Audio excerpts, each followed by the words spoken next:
সম্মানিত ৫ নং জামিয়া ইউনিয়নের বর্তমান চেয়ারম্যান, উপস্থিত মুরব্বিয়ান ও আমার সমবয়সী ভাইয়েরা, আমি জানতেছি আপনারা হয়তো মৃদু রোদের গরম বেশি, আমি বুঝতেছি।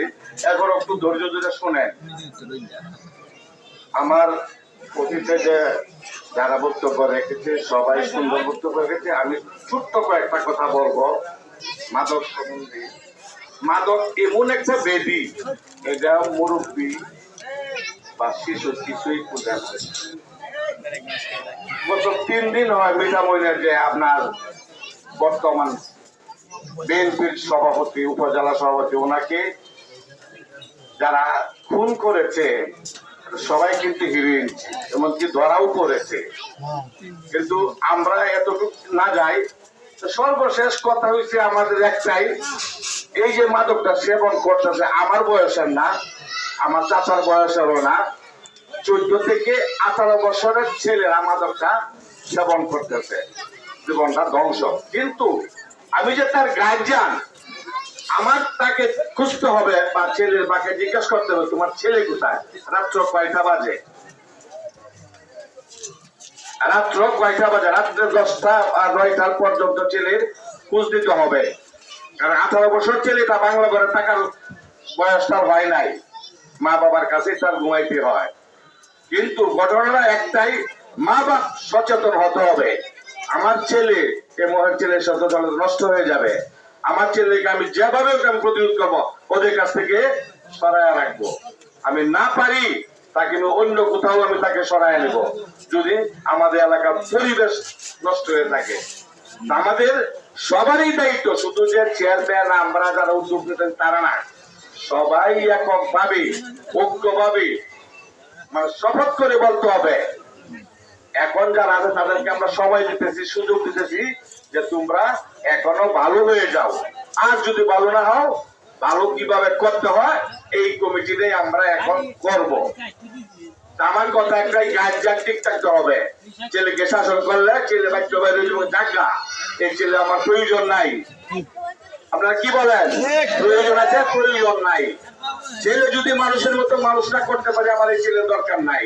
আর আমি একটা কথা বলবো, ছেলে আমার সাথে প্রতিবাদ করবে, হবে না, এটা চাই না। আপনি একা না পারেন, পড়শি 2 জনে ডাক দিবেন, এই আমার ছেলে তো আমার কথা শুনতেছে না, তোমরা আসো আমার সঙ্গে, আমার ছেলেকে কিভাবে শাস্তি করতে হবে করো। আমি কথা একটু বেশি বলে ফেলছি, হয়তো আপনারা সবাই এইটার দিকেই নজর রাখবেন। আমার ছেলে কি করতে আপনার দেখছেন, হ্যাঁ ছেলে করতে করুক, আমার দেওয়ার বিষয় না। না আপনি ধমক দিবেন, না পারেন আপনি আমাকে জানাবেন, আরো জনকে জানাবেন, এমনকি ছেলেকে অত বড় ব্যর্থবিটা করতে, দেখবেন ধীরে ধীরে সব ঠিক হয়ে যাবে। আমরা আগে এক হই, গার্জিয়ানরা আমাদের ছেলে কোথায় ঘুমাইছে, কার সাথে চলতেছে, সে স্কুলে যায় কিনা, মাদ্রাসায় যায় কিনা, মক্তবে যায় কিনা, এটা দেখতে হবে। আর এই বাজারে 14 থেকে 12 থেকে 18 বছর পর্যন্ত ছেলে পেলে যদি বাজারে পুরো চাষ চলে বসে টিভি দেখে, এটাও আমাদের দেখার বিষয়। তোমাদের আমার লেখাপড়ার বয়স, তোমরা কেন টিভির সামনে থাকবা? এটা একটা বড় অপরাধ। আর আমরা যারা গার্জিয়ান আছি, আমরা এমন একটা সুন্দর জায়গা খুঁজিয়ে নিয়েছি, 3 গ্রামের মোহনায় বাজার তৈরি করছি। অনেক কিছু বাজারে হইতেছে, বাজারে নাই কমিটি, নাই কোনো মুরব্বী, নাই কোনো, যার যা মতে যেটা হয় সেটাই হইতেছে। এইটার বিষয়ে আমি একটু আপনাদের কাছে জোরালো বক্তব্য রাখতেছি। আপনারা যারা বাজারবাসী আছেন, যারা বাজারে থাকেন, আপনারা একটা কমিটি করেন, কইরা আপনারা সিদ্ধান্ত বাজার কিভাবে চলবে, বাজার কিভাবে কোন লাইনে যাইতেছে না, যে আপনাদের উপরে থাকবে। হয়তো আপনারা বললে আমরা আসবো, কিন্তু এটা আপনারা যারা বাজারে থাকবেন তারাই এটা দেখবেন। যাই হোক, বাজারও ঠিক করবেন, কমিটি করেন। আর মাদক, জুয়া, রাহাজানি, চুরিটাও কিন্তু কম না। একটা লোক গরিব মানুষ 3 লক্ষ, 2 লক্ষ, 2.5 লক্ষ টাকা ঋণ করে একটা অটো কিনে, একটা গরু কিনে, নিজের জীবিকা নির্বাহ করার জন্য। এটা আমি নিয়ে যাই, রাত্রে নিয়ে যাই চুরি করে। এই সাহস আমি পাইছি, নিয়ে যাওয়ার পরে ধরাও পরে, ধরা পড়ার কয়েকদিন মাথা টাথা কামা দিলে কয়েকদিন বাড়িতে থাকে, এরপরে বাড়ি বাজারে হাতে ঘড়ি, হাতের তলে মোবাইল, বাজারে দিব্যি চলাফেরা করতেছে। লজ্জাবিহীন মানুষ এই বাজারে বাস করতেছে না, শুধু ওই কাজলা গ্রামে লজ্জাবিহীন মানুষ বাস করতেছে। শুনেন একটা উপমা দেই। একবার চুরি করছেন না কি করছেন, পরে কইছেন তোমার তো কানো ধরে উঠবস করানি লাগে। আর একবার জুতা দেওয়া বাড়িয়া ঘুরাই আছে, এইবার এইটা চলে যায় কানো ধরে উঠবস করানি লাগে।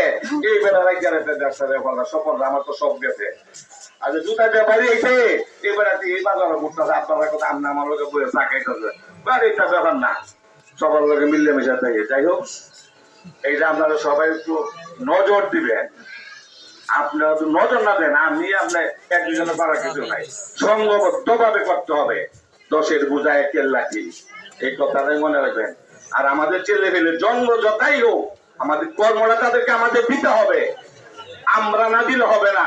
আর ছেলে কর্ম খুঁজে নিতে, এরকম ছেলে নিজের কর্মটা নিজে খুঁজে নেয়, কারণ অভাবে মা বাবার কাছে থাকতে হবে, কর্ম খুঁজে।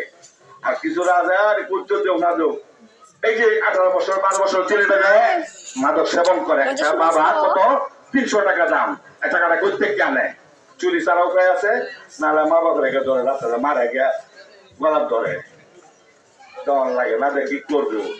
আজকে 2 দিন 1 দিন 2 দিন 3 দিন 4 দিনের জন্য করার চুরি। যাই হোক, এটা তো তখন আমাদের হয়েছে না, আর যেন না হয় আমরা সবাই এদিকে নজর দৃষ্টি রাখবো।